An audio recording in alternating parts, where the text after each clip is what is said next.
말씀하시죠. 네. 저는 제 개인적인 얘기를 조금 해볼게요. 저 선생님 그 전에 앞에 있는 네. 빵을 좀 학생들도 먹고 네, 좀 했으면 좋겠는데요. 선생님 빵 먹어요? 제가 이제 하고 있는 일은 네. 학원을 하고 있는데요. 저희 학생들이에요. 오늘 조금은 시간이 있어서 함께 오자고 제가 권해서 왔는데, 저는 독서력이 많은 사람은 아니에요. 하지만 이 모임을 통해서 그래도 매달 한 번씩은 뭐 반절, 어떤 때는 거의 읽는데, 이 책에서 느껴지는 것은 과거에 처음엔 제가 서양 소설을 읽을 때 네. 어려웠어요. 그 장면이 연상이 안 돼서 정말 또 읽고 또 읽고 해서 그림을 그려가면서 책을 읽기 시작했어요. 그래서 한참 읽다 보면 꽤 많은 그림이 그려졌어요. 그런데 이번에 아주 오랜만에 이 책을 읽으면서 그때 기분을 똑같이 느껴갖고 저 혼자서 막 장면을 연출하면서 영화를 만드는 기분. 네. 그래서 아주 이번에 기분 좋게 네. 이 책을 읽었던 말씀을 드리고 싶고, 지금 조금 전에 너무 설명을 잘해 주시고 네. 네. 선생님 네. 죽음에 이르는 저도 네. 역시 많이 생각을 할 수 있는 좋은 기회의 책이 됐다고 생각합니다. 네. 다음엔 더 열심히 잘 읽어서 네. 저도 좀 더 탐독할 수 있는 그런 기회를 만들어서 발표도 하고 하겠습니다. 네. 그러니까 이 네. 책을 원작으로 해서 영화도 만들어지고 네. 비틀즈의 멤버였던 폴 맥카트니가 치코 맨데스를 기리는 노래도 만들었대요. 예. 한남 읽으셨어요? 네, 저는 처음에 일독을 하니까 왜 제목을 이렇게 졌는지 모르겠더라고요. 그래서 다시 이제 정독을 했어요. 두 번째는. 그랬더니 이제 내 나름대로 그게 그림이 되는데, 사실은 그 안토니오 호시가 주인공 아니에요, 노인. 네. 근데 이 양반은 뭐 쓸 줄 모르지만은 그냥 어떻게 글 읽는 건 터득해 가지고 책을 읽는 거를 일한 그냥 낙으로 살아가는 사람이에요. 물론 또 욕쟁이 치과 의사가 이렇게 대주는 책이지만은, 그러다가 그 살쾡이의 그런 살쾡이가 인간을 해침으로 인해 가지고, 그리고 또 살쾡이가 또 마을까지 막 침투하고 하니까 그 뚱보 업장이 우리 소탕 작전 하자 그래 가지고 이 노인이 차출되잖아요. 안내원으로 차출돼 가지고 저도 전투를 치르는데, 이 양반은 자기가 자원한 건 아닌데 차출된 거거든요. 근데 그러기 때문에 자기가 가장 이 세상에 지고지순한 낙으로 생각하는 책 읽기를 못하는 거예요. 이게 자기가 차출돼 가지고 거기 다니면서 마지막에 그 암고양이를 만나 가지고 그 권총으로 사살을 하잖아요. 사살을 하는데 아까 그 표현을 잘 해주셨는데, 사살을 해줬는데 이제 본인이 스스로 이렇게 생각한데 그 살쾡이들이 이런 그 인간을 해치고 하는 게 사람을 습격 죽이기 위해서 한 게 아니고 자기들이 죽음을 택했다고 생각을 하는 거 아니에요. 그래가지고 결국 이런 원인을 제공한 거는 살쾡이도 아니고 인간이 동물 또 자연 파괴에 대한 어떤 그런 영향이라고 노인이 이제 아주 나중에 그걸 해가지고 살쾡이를 강가에다 밀어놓고, 아유, 이제 자기는 다시 연애소설이 있는 집으로 가자 해가지고 터벅터벅 가는 게 이제 라스트 씬인데, 결국 저자가 강조했다는 거는 어떻게 보면 연애소설하고 난개발하고 이건 좀 생뚱맞은 주제지만은 그런 주제를 통해서 그런 즐거움을 막는 그 원인이 결국 인간의 탐욕 아니에요. 동물하고 난개발, 그거에 대한 거를 뭐 어떻게 보면 좀 경종이라 할지 그걸 하기 위한 의도로 이 노인을 그냥 주연으로 세운 것 같아요. 그래가지고 결국은 제가 이걸 두 번 보니까 이해가 되고 한 번 더 읽었어요. 오늘이 세 번 삼독을 했는데 삼독을 하니까 이게 이제 그림이 좀 이렇게 나름대로 그려지더라고요. 그래서 뭐 물론 제목처럼 이렇게 달달한 내용은 아니지만은 제목은 이 주제하게 제일 맞는 그거로 그 작가가 한 것 같아요. 그러니까 아주 최상의 제목 같아요. 저 연애 소설 읽는 노인.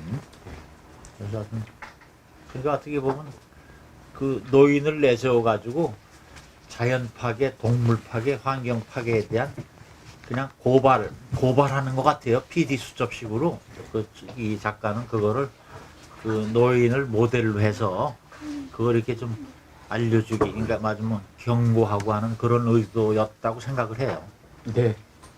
근데 제목과 많이 생뚱맞다는 생각이 좀. 그렇죠. 아니 네. 처음에는 맞았는데 생뚱맞았는데 아니더라 이거. 이거 네. 보니까 예, 예. 이게 왜 그렇게 했는가 하는 게 이제 이해가 이제 되더라는 얘기죠. 그렇죠. 네. 교수님 말씀하세요. 네, 연애 소설을 읽는 노인 이런 게 사실 공포 소설을 읽는 노인, SF 소설을 읽는 노인 우리가 힘들 때 가장 좋은 생각을 해갖고 그 고통하고 온유를 이렇게 평균 맞추잖아요. 그런 의미로 그 파괴의 그 처절함과 이 본인의 그런 연애 소설적인 이상과 맞춰서 이런 균형의 의지, 스스로 자정작용의 의지, 뭐 이런 걸 저는 느꼈고요. 예, 우리 좀 송기호 변호사님 어렵게 잘하셨는데 말씀 좀 하게 해주시면 안 될까요? 책 읽었습니까 이거? 아니요.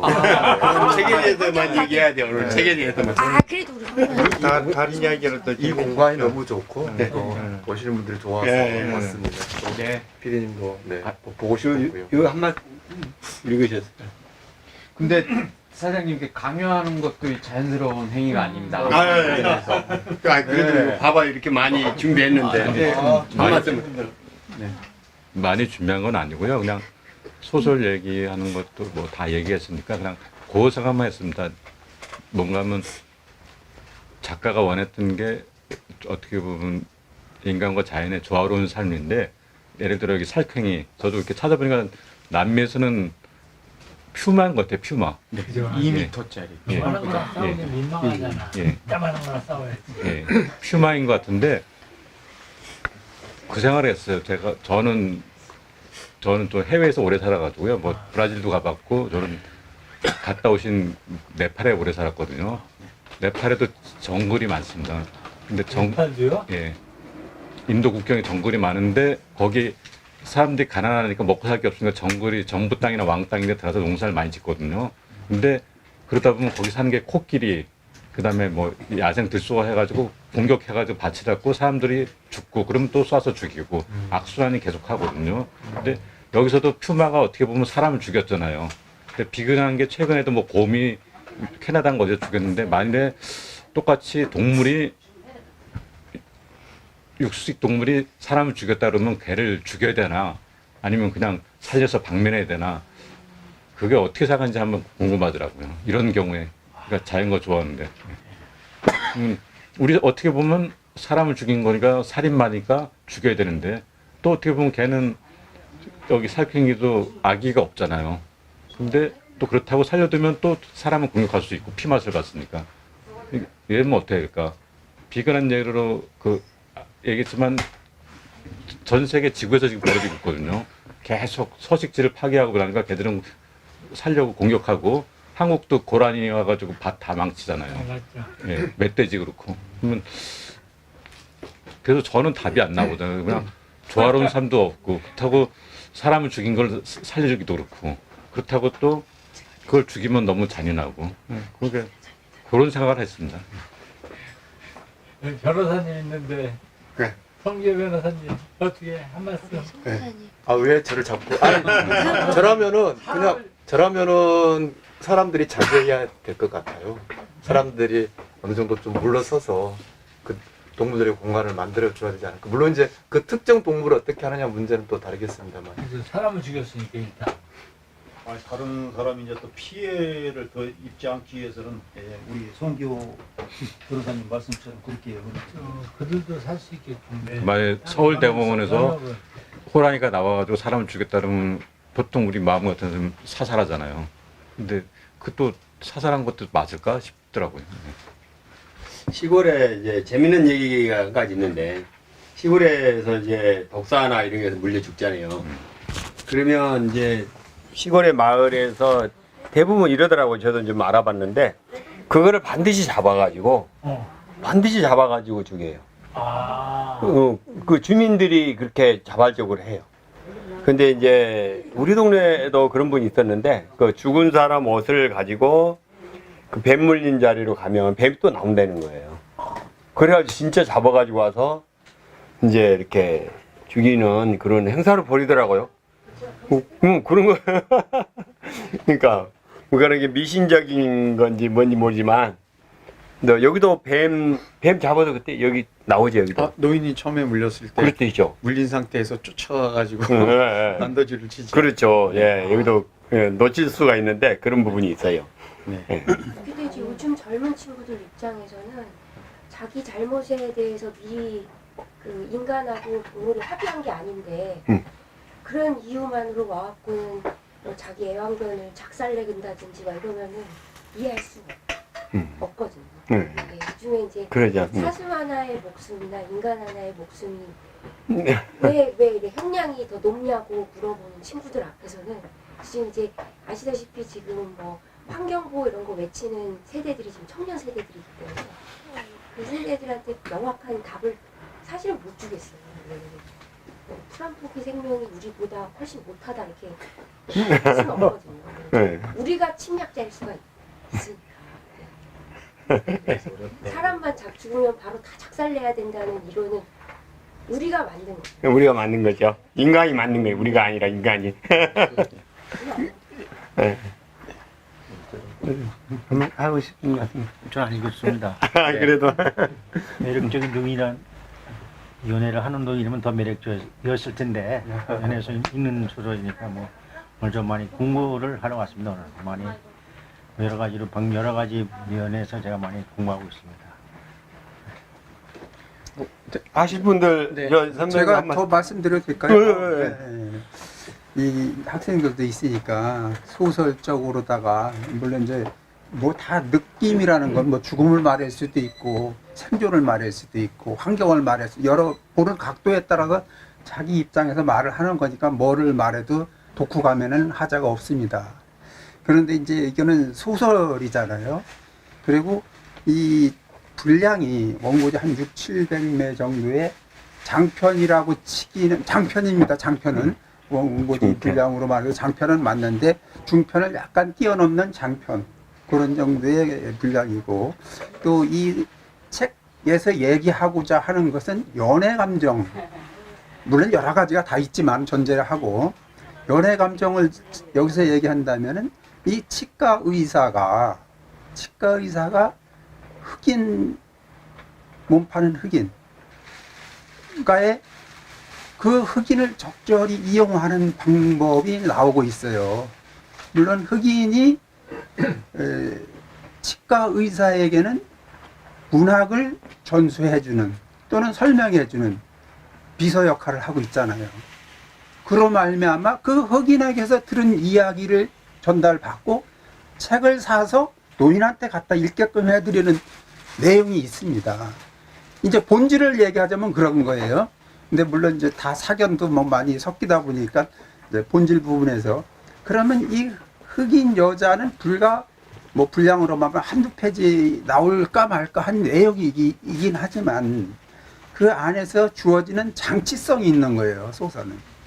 그래서 이 장치성이라는 것을 어떻게 10분 발휘해서 그 짤막한 이야기를 그 광범위한 분량으로 끌어가는 힘이 작가에게 왜 있느냐 이거를 바라보고 있어야 되는데 여기서 그 끌어가는 힘은 그 무한한 아마존 지역의 밀림, 우기, 역사적인 지리적인 환경 이거를 설명하는 게 끌어가는 힘이 됐단 말입니다. 그랬을 때 우리가 그 안에 누구라도 처해지면은 생존할 수 있느냐 인간의 한계가 어디 있냐 이걸 얘기하다 보니까 죽음까지 얘기가 나온 거예요. 그러면 이 환경을 극복할 수 있는 것을 제공할 수 있는 사람이 요즘 말하면 학자이자 정치인이자 뭐 하루 사회적 활동하는 환경운동가이자 이런 것들이 이런 분들이 여기 참여하고 있는 겁니다. 치과 의사가 됐던 노인이 됐던 아니면은 그 친구들이 됐던 수하루족이 됐던 히바우족이 됐던 이 사람들은 거기 그냥 구성원이에요. 우리는 소설을 읽으면서 내가 거기 주인공으로서 착각하고 읽는 게 작가가 원하는 글쓰기 방법입니다. 그러면 작가는 어떻게 독자가 이 속에 주인공이 되게끔 만들어줘야 돼요. 그랬을 때 여기서 말하는 초점을 흐리지 않고 그 작가의 심정을 깃뚫고 나가는 사람이 어떻게 보면 이 정통성이라 그럴까? 이런 것을 계승해가는, 그리고 이 작가가 말하는 것이 독자한테 제대로 전달돼 가는 이런 과정이거든요. 근데 작가와 독자 이런 그 맥락에서 우리는 살펴볼 때 여러 분량과 여러 또 소재들이 있지만 그래도 여기서는 사람의 극한 처지, 극한 상황에서의 생존의 능력과 생존의 한계는 어디까지 갈 것이냐. 죽음의 공포에 떨을 때도, 또 아까 말한 보아뱀의 죽음 앞에서 그걸 지켜볼 때도 그걸 어떻게 극복하고 이겨갈 수 있느냐. 여기서 살갱이라고 한다든가 뭐 고양이라고 한다든가 원숭이라고 하는 것은 알갱이. 장치성이에요. 장치성. 이들이 주인공이 아닙니다. 그냥 하나의 끼워넣기 하는 거예요. 우리 물건 팔 때 뭐 끼워넣기 팔듯이 그런 건데, 근데 우리는 사람들이 글을 읽을 때 직역을 하길 좋아해요. 그냥 글자 그대로 읽어가길 좋아하는 겁니다. 그러다 보니까 이 초점이 끼워넣기 하는 것이 그게 본상품이냐, 설계도를 보고 이게 내가 원하는 건물이냐 착각을 하게 해주는 겁니다. 우리는 설계도는 설계도대로 띄워놓고 진짜 이렇게 뭐 그냥 가구물 전용을 뭐라 그러죠? 보여주는 건물 있잖아요. 모델하우스. 모델하우스는 그냥 모델하우스일 뿐이다. 이렇게 생각해야 되는데 그게 그냥 내가 살고 싶은 아파트 있냐 이렇게 착각하게 만들어주잖아요. 이 소설이라는 건 허구입니다. 이래서 허구지만 우리가 여기서 얻고자 하는 것은 생존의 능력은 어디까지인가, 사람은 이런 부분에 주안점을 둬서 깊이 있게 파고들 수 있는, 우리 학생들한테 이거 전해주고 싶은 말입니다. 깊이 있게 읽어가는 그런 방법을 가져야 되고, 또 제가 어제가 그 말씀드린 게 있는데 비평의 독자 회장을 1년 했은 적이 있었는데, 독자 회장이 될 때 그냥 아무것도 모르는 책만 읽는 독자가 독자 회장이 된 게 아니고, 저는 그때 이미 소설을 등단했고 평론을 등단한 입장에서 독자 회장이 된 입장이었거든요. 그러니까 거기 나오는 작가들하고 상대해도 이제 서로 대화가 되고 소화가 될 수 있는 입장이었기 때문에 그걸 왜 말씀을 드리냐면은,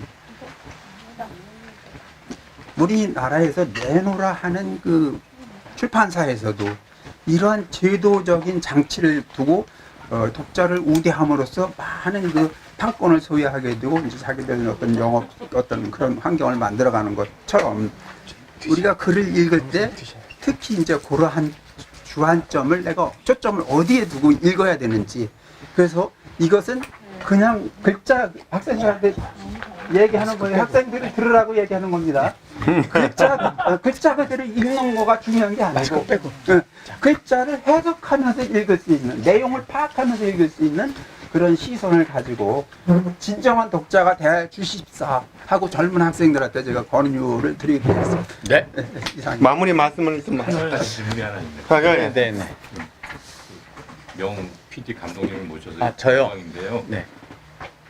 만약 이걸 작품 갖다가 드라마나 아니면 다큐로 찍는다 그러면 어떻게 하시겠습니까? 우리 PD님 입장에서는.